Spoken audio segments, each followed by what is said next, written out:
Kevin Estre, of course, the man under threat from Jimmy Bruni coming into the Porsche squad, and did take a little bit of, I was going to say grass, but it's dust on the outside. All the way through those GTD cars.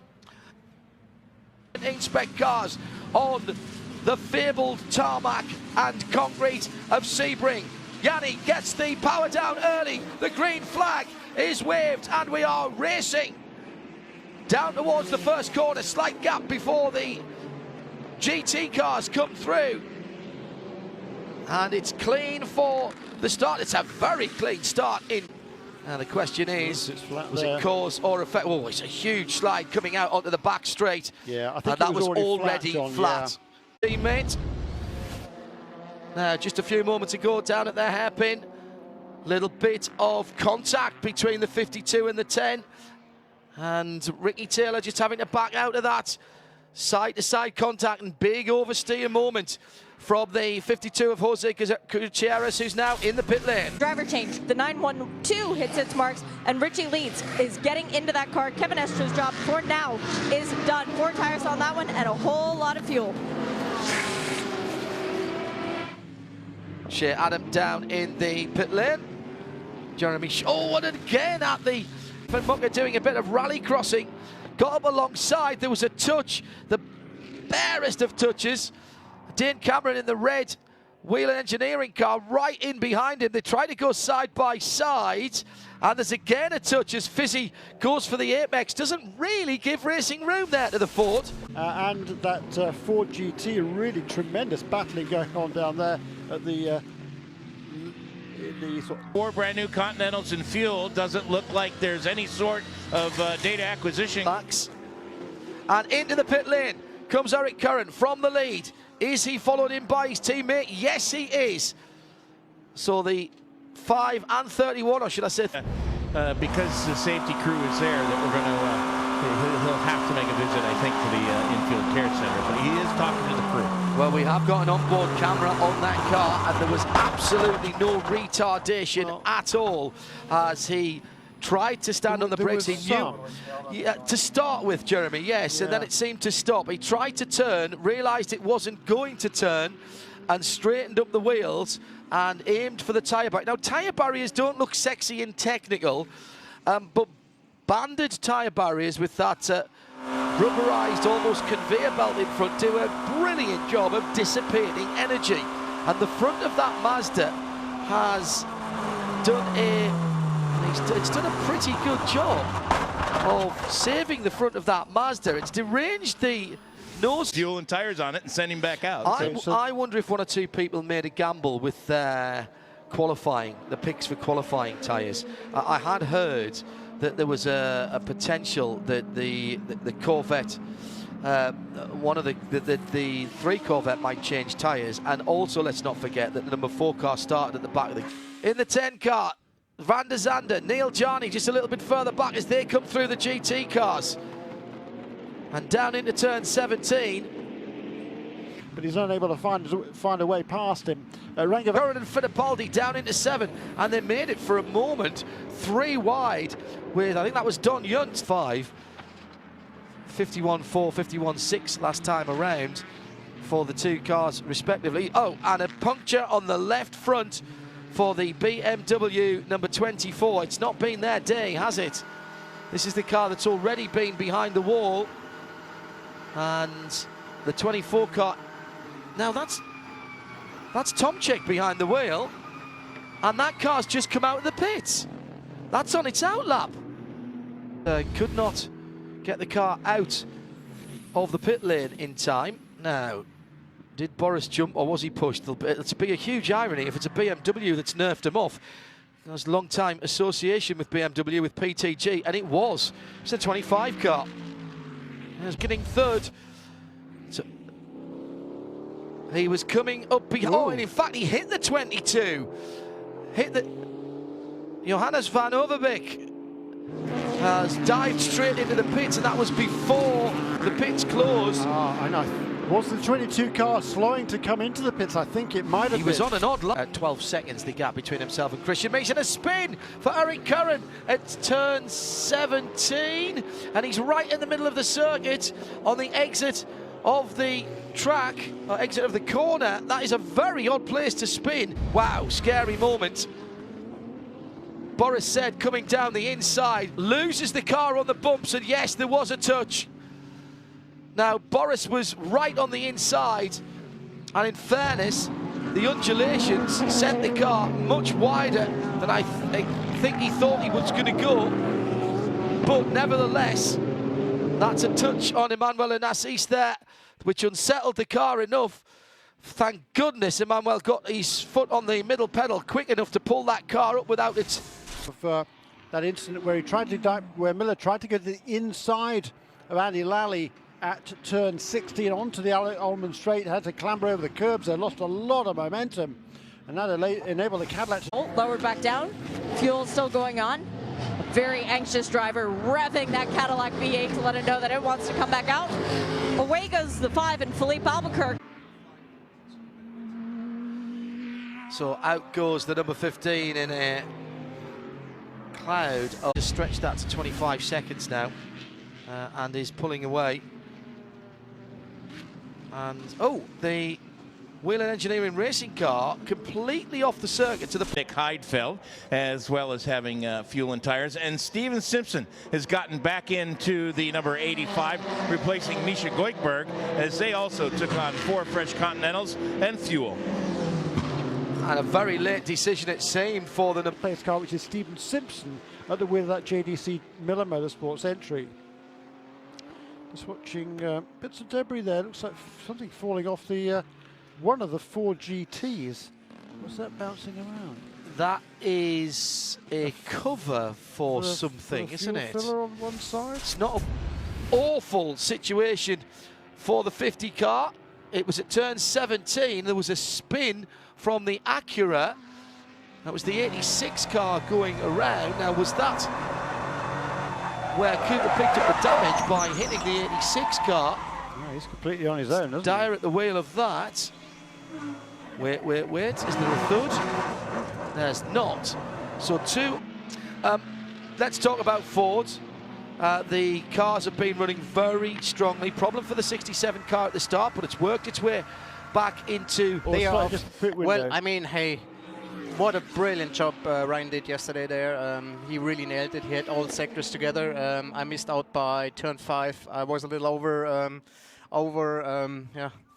Over-aggressive?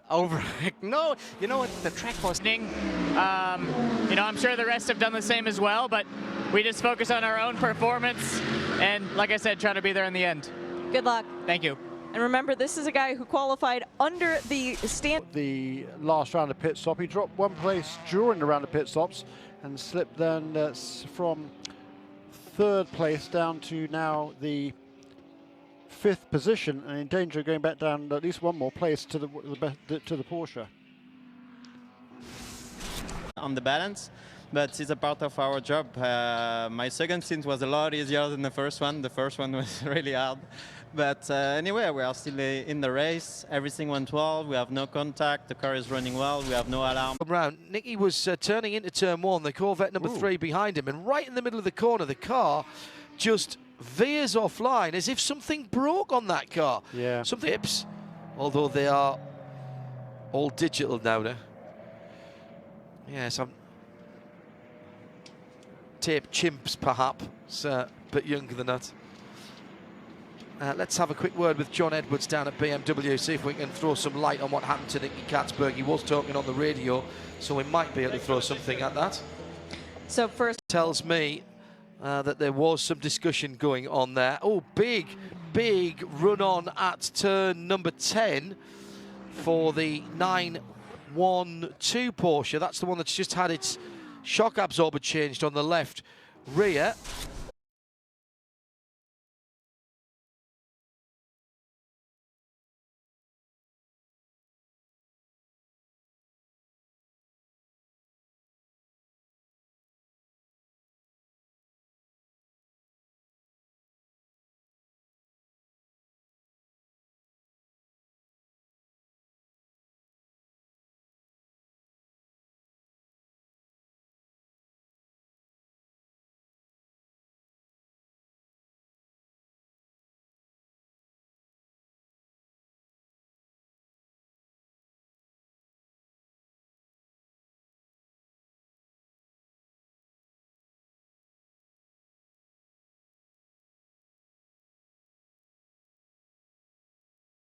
Yellow.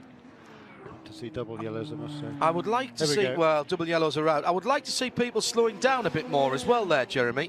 Well, I mean, you know, that's the way the rules are written in the... I just started doing some club racing lately, and the rules there are, if there's a waved yellow flag, you go down at least one gear.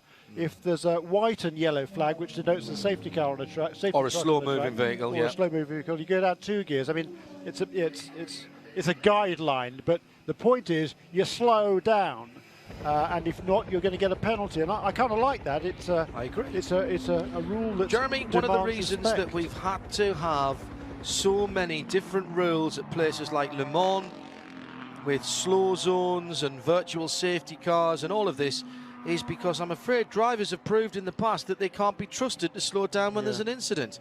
And one of the reasons we have so many full course cautions here is because drivers don't slow down past waved yellows. And you have those of you on our syndicated local radio stations, you're listening to IMSA Radio live from Sebring.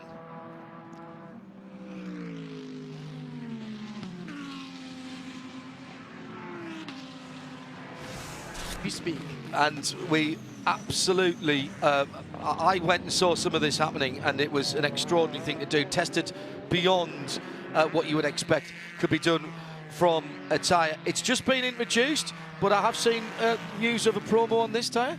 Yeah, we're actually offering $70 back right now on any set of Continental tires in stores, so be sure to get in there. Extreme Contact Sport available in your stores today, and be sure you get in there and get them. 3 wide in the GT LM class, Corvette, Ferrari and Ford, and the Ferrari gets out ahead of them. That was Tony Vilander with Jan Magnussen and Ryan Briscoe all together, and he got past 2 of them, did Vilander. He's not been feeling very well, and here comes the 912, Laurent Vantour as well. He's all of his experience and Scandinavian cool to go up 2 places. Yeah, and at the same time, Jan Magnussen lost 2 places.